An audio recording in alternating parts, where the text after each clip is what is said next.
रांची के इस मोराबादी मैदान में सहायक पुलिसकर्मी धरना में बैठे हमारे सहायक पुलिसकर्मीगण, इस धरना को कवरेज देने के लिए तमाम मीडिया कर्मी बंधुओं, आप सभी को जोहार करते हैं, जय हिंद करते हैं।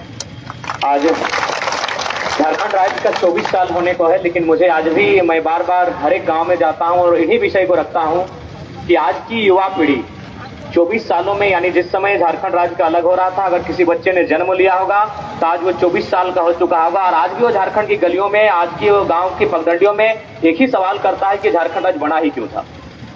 आज भी मेरे भी जहन में है, आपके भी जहन में यही सवाल है कि आखिर झारखंड राज्य अलग बना ही क्यों था। अगर आज भी हमारे भाई लोग कोई 2 महीना से धरना पर बैठे, कोई सालों से धरना पर बैठे, कहीं कोई अपने माइंस को लेकर धरना पर बैठा है, कहीं कोई सहायक पुलिसकर्मी धरना पर बैठे हैं, कहीं आंगनबाड़ी की सेविका धरना पर बैठे हैं, कहीं और लोग धरना पर बैठे हैं, कोई राजभवन में धरना पर बैठा है, कोई विधानसभा के बाहर धरना पर बैठा है, कोई मोराबादी के मैदान में धरना में बैठा है, तो आखिर ये राज्य बना किनके लिए और इस राज्य में खुशहाल चल कौन रहे हैं। अगर इस राज्य के तमाम नौजवान, चाहे पुलिसकर्मी हो, स्वयं सेवक हो, अगर हर लोग धरने के माध्यम से अपनी मांग को मान रहे हैं तो भाई ये राज्य बना क्यों है। तो आज मैं अपने संगठन की ओर से आप सबों के साथ हम लोग समर्थन में खड़े हैं और जितने भी हमारी भाई बहनगण सहायक पुलिसकर्मीगण हैं, बिल्कुल हम लोग आपके साथ खड़े हैं। आज विगत 2 वर्षों से हम लोग झारखंड के जिन मुद्दों के साथ खड़ा होने की आवश्यकता पड़ी, हम लोग कभी पीछे नहीं हटे। आज हमारे जितने भी साथी हैं, मेरी भी बात करें तो हम लोगों ने लगभग 13-14 FIR खाया है, जिनमें 353, 307 के जैसे ऐसे धारे, अनगिनत धारे लगे हुए हैं, लेकिन हमने कभी समझौता नहीं किया परिस्थितियों के साथ। आज आपके विषय से भी हम लोग परिचित हो रहे हैं और आपका विषय भी कहीं ना कहीं बड़ा खौफजदा विषय है। आज बड़ा दुर्भाग्य, मतलब आश्चर्यचकित लग रहा है कि आज आप 2017 में ज्वाइनिंग करते हैं और आज 7 साल 2024 में भी आपकी सैलरी 10,000 के 10,000 है, तो हमें लगता है ये बंधवा मजदूर से भी गया गुजरा स्थिति है। ये बड़ा विचित्र, मतलब ऐसा भी लोकतांत्रिक देश में ऐसा होगा, ये तो कोई कल्पना नहीं कर सकता है कि जिस देश को हम लोग लोकतांत्रिक देश मानते हैं, जो देश जनता का देश है, एक लोकतांत्रिक देश में कोई इंसान बंधवा मजदूर से भी गया गुजरे अवस्था में है। ये तो हमको सुन के ही बड़ा हम लोग का रूह कांप रहा है कि ऐसा हो कैसे सकता है। अरे कोई अगर मजदूरी भी करता है तो साल दर साल उसका इंक्रीमेंट होता है, उसकी सैलरी में बढ़ोतरी होती है, लेकिन आप 2017 में जिस सैलरी के साथ इस नौकरी को ज्वाइन करने का काम किए हैं, आज 7 साल बाद भी अपने आप को वहीं पाते हैं। ये बड़ा विचित्र बात है। तो आज मैं गठन हो रही नई सरकार से, लोकतंत्र के चौथे स्तंभ के माध्यम से, तमाम मीडिया बंधुओं के माध्यम से मैं नई सरकार तक ये संदेश देना चाहूंगा कि देखिए, आज जिस प्रकार आपने विशेष सदन बुलाया था, आज विशेष सदन बुलाया गया था, मैं चाहता हूं कि विशेष सदन यहाँ के युवाओं के जो समस्याएं हैं उनको निदान करने के लिए विशेष सदन चलाएं। मैं माननीय मुख्यमंत्री को आज के इस धरना स्थल से, तमाम मीडिया चैनल्स के माध्यम से ये संदेश देना चाहूंगा कि देखिए मुख्यमंत्री साहब, आप 3 महीना जेल में थे, 4 महीना जो भी थे, आप सबकी आपके प्रति हमदर्दी रही है और आज आप जब जेल से बाहर आए तो 3 महीना आप जो राज की कुर्सी से उससे अपने आप को दूर नहीं कर पा रहे हैं। तो समझ के देखिए, जो लोग 7 सालों से लगातार सेवा देने का काम किया है, लगातार गर्मी बरसात में अपने आप को समर्पित करने का काम किया है, और आज भी अगर ये लोग उसी तरह के मामूली तनख्वाह में इतने रिक्सी जीवन यापन कर रहे हैं, रिक्सी सेवा दे रहे हैं, तो बड़ा दुर्भाग्य है। बड़ा हमें लगता है आज ये धरती बिरसा बाबा की धरती है। आज कहीं ना कहीं उनका जो, अगर उनकी आत्मा भी कहीं देख रही होगी, सुन रही होगी, तो मुझे लगता है आज वो कहीं ना कहीं बड़ा गंभीर होगी, चिंतित होगी कि बिरसा की धरती में बिरसा के बच्चों का ये हाल है कि आज उन्हें अपने घर से बाहर छोटे छोटे बच्चों को लेकर धरना स्थल पर आना पड़ता है। अरे पुरुषों की तो छोड़िए, हमारी बहनों को भी रात्रि अवस्था में पूरे कालखंड में, आज ये बड़ा विचित्र बात है। इसलिए आज हम आशा करते हैं, हम मुख्यमंत्री महोदय, कि आप अपने घर से बाहर आए, आप देखिए कि झारखंड में घटित क्या हो रहा है, झारखंड में चल क्या रहा है, और फिलहाल आह्वान करेंगे कि जो सहायक पुलिसकर्मी है, इनकी सेवा किस प्रकार से आप अस्थायी करते हैं। ये तो यही कह रहे हैं कि सहायक पुलिसकर्मी के ही रूप में चिन्हित किया जाए, नाम दिया जाए, लेकिन सेवा को अस्थायी किया जाए, इनकी जो सैलरी है उसे बढ़ाया जाए। देखिए, ये जो मांगे हैं ये कोई विशेष मांग नहीं है, ना ये विशेष राज्य विशेष जिला का मांग कर रहे हैं, ये अपनी मजदूरी का हक मांग रहे हैं, और हमें लगता है इन्हें इनका हक न्यायपूर्वक मिलना चाहिए।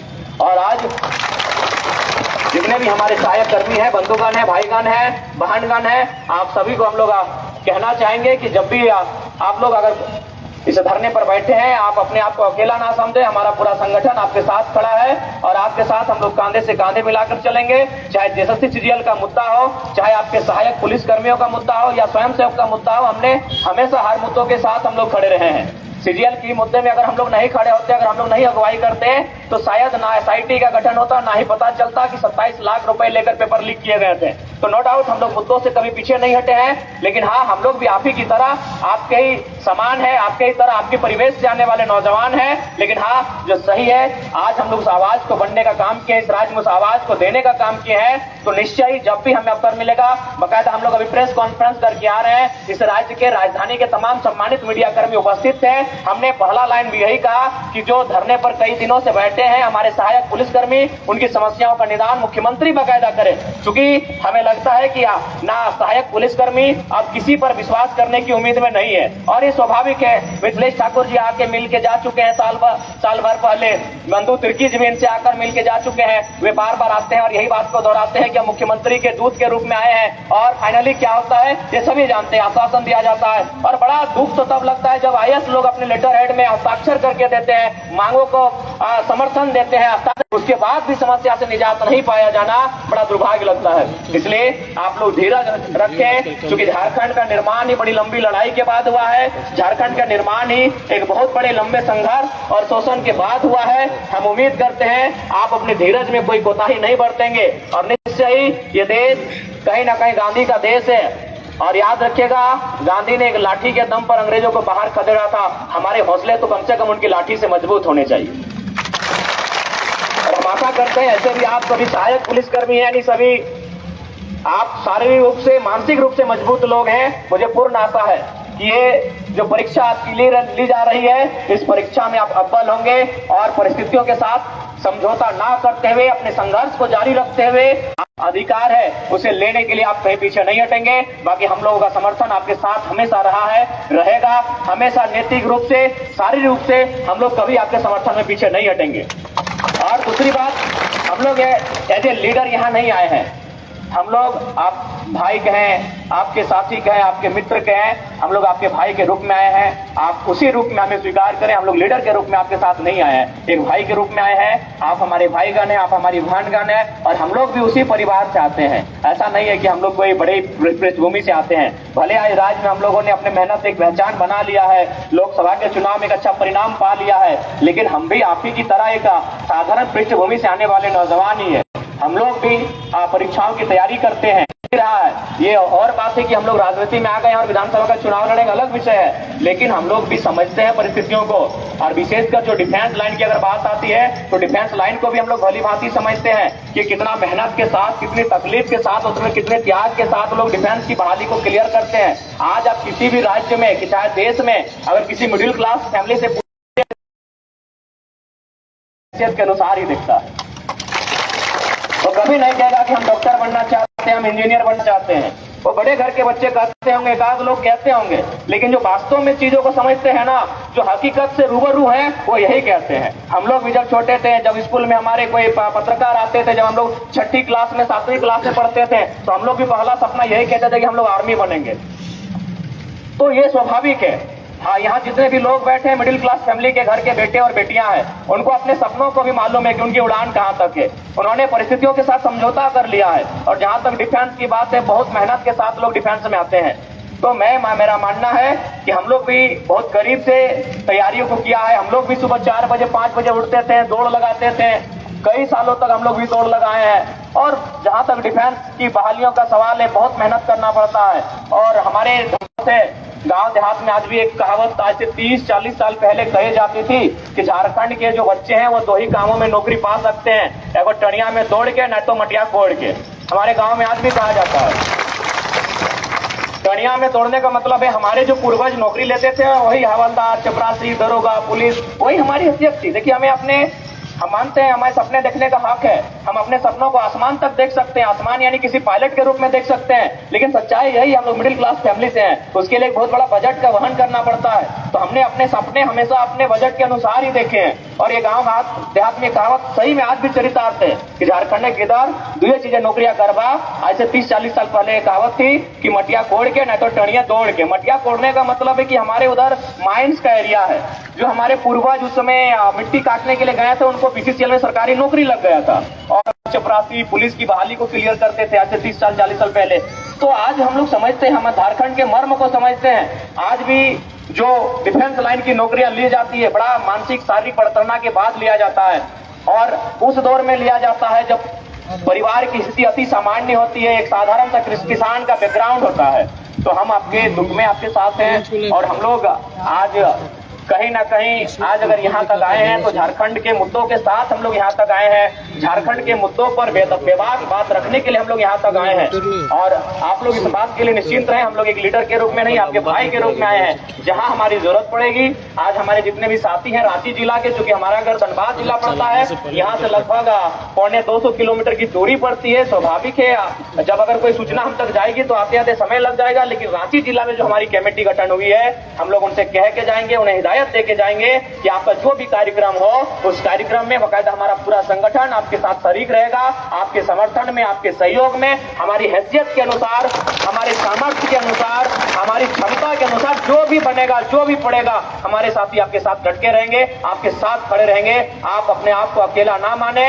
ऐसे भी लोग जब संघर्ष करते हैं तो मैं आशा करता हूं कि संघर्ष वही लोग करते हैं जो अपने आप को मानसिक रूप से, शारीरिक रूप से बहुत बलवान पाते हैं, और हम उम्मीद करते हैं कि आपकी लड़ाई जाया नहीं जाएगी। संघर्ष से झारखंड बना है, संघर्ष से हमें झारखंड मिला है, संघर्ष से हमें अधिकार मिलेगा। आप संघर्ष का दामन ना छोड़ें। हम आप लोगों के संघर्ष के साथी बनने के लिए हम लोग तैयार हैं, और आप सबों के साथ हर स्तर से, नैतिक ही नहीं, हम लोग शारीरिक समर्थन यानी शरीर लेकर आपके आंदोलन में, आपके धरनों में, अगर आप कल इसको मसाल जुलूस का रूप देते हैं, रोड मार्च का रूप देते हैं, भूख हड़ताल का रूप देते हैं, तो जरूर हम लोग नैतिकता के आधार पर ही नहीं, शारीरिक आपके साथ समर्थन में खड़े रहेंगे। और ये आप इस बात को आपको हम लोग आश्वस्त करना चाहेंगे, क्योंकि हम लोग भाषण के लिए नहीं आए थे, लेकिन क्योंकि किसी दो बात हमें रखने का अवसर दिया गया तो हमने अपनी बातों को रखा। हम तुम्हें आपसे यही कहेंगे, और पुनः अगर राज्य सरकार के लोग सुने, आपके चैनल को बड़े वाच करते हैं, और खासकर जयराम महतो को तो बहुत गंभीरता से वाच करते हैं, बाकायदा राज्य के नहीं, पड़ोसी राज्य के भी मुख्यमंत्री लोग वाच करते हैं, तो हम उम्मीद करते हैं कि राज्य के मुख्यमंत्री, और ऐसे भी उनका जो स्लोगन था, कैसे लिया झारखंड, लड़ के लिया झारखंड, ये हम ही लोग का स्लोगन था, तो जाहिर सी बात है हम लोग वीडियो को देखते हैं तो आपसे यही कहेंगे, देखिए आपके प्रति हमारी सहानुभूति उस समय थी जब आप जेल के भीतर थे, कि कहीं ना कहीं आप एक झारखंड की पृष्ठभूमि के नेता हैं, इसलिए आपके साथ ऐसा हो रहा है। तो अगर राज्य के युवाओं की सहानुभूति आपके ऊपर थी, तो हम उम्मीद करते हैं कि आपकी भी सहानुभूति इन भाइयों के ऊपर, इन बहनों के ऊपर बने। आप देख सकते हैं, अगर यहाँ तक नहीं आ पाते हैं, अगर आपको लगता है यहाँ का तापमान, यहाँ की तापमान में गर्मी ज्यादा है, तब इसी कमरे में बैठकर अपने मोबाइल को चलाकर देख सकते हैं। मीडिया वाले विजुअल को दिखा रहे हैं कि किस प्रकार बहन लोग अपने छोटे बच्चे को गोद में लेकर आई है। इनके चेहरे पर जो सिकन है ये साफ दिखाई दे रहा है, इनके माथे की जो लकीरें हैं वो साफ दिखाई दे रही है, साफ झलक रही हैं कि आज ये किस दौर से गुजर रहे हैं। तो मैं आज जो सत्ता में बैठे लोग हैं, विपक्ष में बैठे लोग हैं, यानी जो विधानसभा के अंग हैं, मैं उनको ये संदेश देना चाहूंगा, उन तक अपनी आवाज संप्रेषित करना चाहूंगा कि आप लोग उस एसी के कमरे से बाहर आए, इन बहनों के साथ, इन भाइयों के साथ बैठे, क्योंकि कहा गया है बात से बात बनती है, बातचीत से समस्या का हल निकलता है। आप लोग बातचीत के लिए आगे आए और इनकी समस्याओं का निदान करें। क्योंकि हमें बड़ा दुख लगा, हमने एक पोस्टर भी देखा, किसी भाई ने लिखा था हमें नक्सली बनने के लिए मजबूर ना किया जाए। ये बड़ा दुख लगता है। इस राज्य में, इस राज्य के लोग 40% खंडनीय संपदा देने वाला राज्य, तमाम उद्योग से संचालित होने वाला राज्य, इस जगमग होने वाला राज्य, यहाँ के यूरेनियम से और यहाँ के गैस से पूरे कोरोना काल में लोगों की जान बचाने वाला राज्य, अगर वहाँ के युवा हताशा में भरकर, कुंठित होकर अगर इस प्रकार से मतलब अपना वक्तव्य देते हैं कि हमें नक्सली बनने पर मजबूर ना किया जाए, तो हमें नहीं लगता इससे बड़ा दुर्भाग्य और इस राज्य का क्या होगा। ये बहुत बड़ा दुर्भाग्य है, ये बहुत ही बड़ा चिंता का विषय है। ये बहुत ही बड़ा चिंता का विषय है कि ये नौजवान जो इसी राज्य के भविष्य हैं, जिनके कंधों पर इस राज्य की सुरक्षा टिकी है, जो और बाकायदा इन्होंने अभी तक बहुत ही मेहनत के साथ और मजबूती के साथ इस राज्य की सुरक्षा में अपने कर्तव्यों का निर्वहन किया है। और अगर वे लोग कुंठित होकर, अपने मनोभाव से ग्रसित होकर अगर इस प्रकार की टिप्पणी करते हैं तो इसके लिए कहीं ना कहीं वो सिस्टम दोषी है, जिस सिस्टम के कारण ये हालात पैदा हुए हैं। तो मैं चाहता हूं उस हालात को ठीक किया जाए, उस सिस्टम को दुरुस्त किया जाए और जो हमारे सहायक पुलिसकर्मी हैं इनकी मांगों को अविलंब पूरा किया जाए। हम नहीं चाहते हैं कि ये धरना जो आज शांतिपूर्ण तरीके से गांधी के देश में, गांधी के रास्ते पे चलकर जो धरना प्रदर्शन किया जा रहा है ये उग्र रूप लेने का काम करे, ये हम नहीं चाहते हैं। इस राज्य की मर्यादा बनी रहे, इस राज्य की सामंजस्य बनी रहे, हम ये चाहते हैं और हम आशा करते हैं कि जो हुक्मरान बैठे हैं हमें उनसे अपेक्षा रखते हैं कि इनकी समस्याओं का वे निदान करेंगे। बाकी जितने भी हमारे भाईगण, हमारी बहनगण हैं, बिल्कुल आपके हम भाई हैं, भाई स्वरूप ही हैं और बिल्कुल हमें लगता है कि आपके हम लोग कोई लीडर नहीं है आपके लिए, आपके उम्र के हैं, आपके हम उम्र के हैं और शायद अगर हम लोग अगर इस लाइन में नहीं आए होते तो शायद आपके बीच हम लोग भी जवान या फिर पुलिस वही हम लोग का प्राथमिकता होता। और मेरा तो खुद होता, ताकि हम लोग भी इसी रांची में कई बार जब आर्मी की दौड़ में आए थे तो बस एक मामूली बात के लिए हमें डांट के हटा दिया गया था, हाथ में हम सचिन का नाम लिख दिए थे, कौन जानता था। तो ऐसा नहीं है, हम लोग आपको भली बात ही जानते हैं, डिफेंस को खासकर हम लोग बहुत अच्छे से जानते हैं क्योंकि मेरी भी प्राथमिकता डिफेंस ही रही है। इसी मैदान में हम लोग 2012 में जब इंटर करने के बाद SRR की परीक्षा जो नेवी की होती है देने के लिए आए थे, मेडिकल में बाहर होके चले गए थे। इसी रांची के मैदान में हम लोग आर्मी की दौड़ में आए थे जहां हमारे हाथ में गोदना था, the religion of cricket, Sachin is God, cricket का जुनून ही अलग था। तो हम लोग आपकी पीड़ा को समझते हैं, आपकी पीड़ा आपको बताने की भी आवश्यकता नहीं थी, आपने बताया उसके पहले हम लोग समझ चुके थे कि आपकी पीड़ा है क्या। क्योंकि डिफेंस, जो लोग डिफेंस की तैयारी करते हैं उनके परिवार से भी हम परिचित हैं, वो किस परिवार के बच्चे होते हैं, किस परिवार से उनका ताल्लुकात होता है, किन परिस्थितियों में वो यहाँ तक आते हैं। यही नहीं, धनबाद जिले में भी जो होमगार्ड के अभ्यर्थी 19 से आंदोलन कर रहे हैं वे लोग तो कई बार देखे कि आत्मदाह के लिए भी उपायुक्त को लेटर लिखे थे कि हम लोग सामूहिक रूप से आत्मदाह करेंगे। आप सोच सकते हैं कितना मार्मिक दृश्य होगा कि नौजवान जो अभी कुंवारे हैं, घर सजाना चाहिए था, जिनको अपने माता पिता के सपनों को साकार करना चाहिए था, वे नौजवान व्यवस्था में कह रहे हैं कि हम लोग आत्मदाह करेंगे। आत्मदाह यानी आग से अपने आप को सार्वजनिक तौर पर सामूहिक रूप से जला देंगे। सोच सकते हैं कि कितना मतलब इस सिस्टम में कितने करप्टेड लोग जाकर बैठे हैं, कितने मतलब उदासीन लोग जाकर बैठे हैं, जिनको सिस्टम से बाहर, अपने परिवार से बाहर झांक कर देखने का अवसर तक नहीं मिल रहा है। ये हमें बड़ा खेद के साथ और बड़े मार्मिक स्वर के साथ कहना पड़ रहा है। लेकिन हमें आस्था है, हमें आस्था है इस राज्य में, हमें आस्था है आपके संघर्ष में, हमें आस्था है तमाम मीडिया कर्मी जो लोकतंत्र के चौथे स्तंभ जाने जाते हैं, हमें आप पे पूर्ण आस्था है कि आप इनके मुद्दों को गौण नहीं होने देंगे, आप इनकी आवाज को मौन नहीं होने देंगे और लोकतंत्र के चौथे स्तंभ के माध्यम से इस राज्य की आबो हवा में इनके मुद्दे गर्मजोशी के साथ बहते रहेंगे। हम आपसे गुजारिश करना चाहेंगे, जितने भी लोकतंत्र के चौथे स्तंभ आए हैं, हम आपसे आग्रह करना चाहेंगे कि हमारे जो सहायक पुलिसकर्मी के भाईगण बहनगण यहाँ धरना पर बैठे हैं, इनके मुद्दों को आप लोग गौण नहीं होने देंगे और इनकी आवाज को आप लोग मौन नहीं होने देंगे। ये हम आपसे अपेक्षा रखते हैं, ये आपसे हम लोग गुजारिश करते हैं। पुनः आपके साथ हमारी पूरी रांची की टीम, जो भी हमारे साथी हैं, उनसे हम लोग बकायदा जब रांची से हम लोग निकलेंगे अपने घर की ओर, उन्हें हम लोग कह के जाएंगे कि दिन में जरूर एक बार आकर आपकी सुधी लें कि आपके साथ क्या स्थिति है। और अगर हमारी हैसियत के अनुसार, क्योंकि हम लोग भी बड़े कोई 30 मार्का है नहीं, एक साधारण पृष्ठभूमि से आते हैं, भले हम लोग चुनाव लड़के लाखों वोट ले आए हैं लेकिन जनता के चंदे से लाए हैं, हम लोग कोई 30 मार्का, कोई बड़े परिवार से नहीं आते। लेकिन फिर भी अगर हमारी हैसियत से आपके सहयोग के लिए अगर किसी तरह का करना पड़े तो हम लोग पीछे नहीं हटेंगे। हम लोग इस बात के लिए आपको आश्वासन देते हैं और निश्चय जब भी आंदोलन के माध्यम से हमारी जरूरत, हमारी आवश्यकता पड़ेगी, हमारा पूरा संगठन, हमारा पूरा परिवार आपके साथ खड़ा है और हम लोग कोई अलग नहीं है, आपके साथी हैं, आपके भाई हैं, आपके हित कुटुंब हैं, आपके साथ हम लोग हमेशा खड़े हैं। आप हमेशा हम लोग अपने साथ पाएंगे, या तो शारीरिक रूप से, या तो नैतिक समर्थन के रूप में, या विचारधारा के समर्थन के रूप में, आप लोग हमेशा हमें अपने साथ पाएंगे। और साथ ही अंत में यही कहेंगे, हौसलों को हारने की आवश्यकता नहीं है। ये राज्य हमें 2 दिन में नहीं मिला है, सालों के संघर्ष के बाद ये राज्य मिला है। भारत देश 2 दिन में आजाद नहीं हुआ है, सालों के संघर्ष के बाद भारत स्वतंत्र हुआ है। आपका अधिकार एक दिन जरूर मिलेगा। एक दिन में ना सही, एक दिन आपका अधिकार जरूर मिलेगा। आप अपने संघर्ष से समझौता ना करें, आप परिस्थितियों से समझौता ना करें, अपने हालात से समझौता ना करें। हालात और परिस्थिति चाहे कुछ भी रहे, आप मजबूती के साथ उसका मुकाबला करें। हमें पूर्ण आशा है आपकी विजय होगी, आपका हक अधिकार आपको जरूर मिलेगा और उसके लिए हम लोग को भी जो भी करना पड़े हम लोग पीछे नहीं हटेंगे। पुनः अपनी बातों को हम लोग विराम देंगे और आप सभी का अभिनंदन, आप सबों को जोहार करेंगे। जय हिंद। और आपकी मांगे पूरी हो इसके लिए हम लोग भी चरणबद्ध तरीके से आपके जो आंदोलन होंगे उनमें हमारी भूमिका रहेगी, हमारी भागीदारी रहेगी। पुनः सभी को जोहार।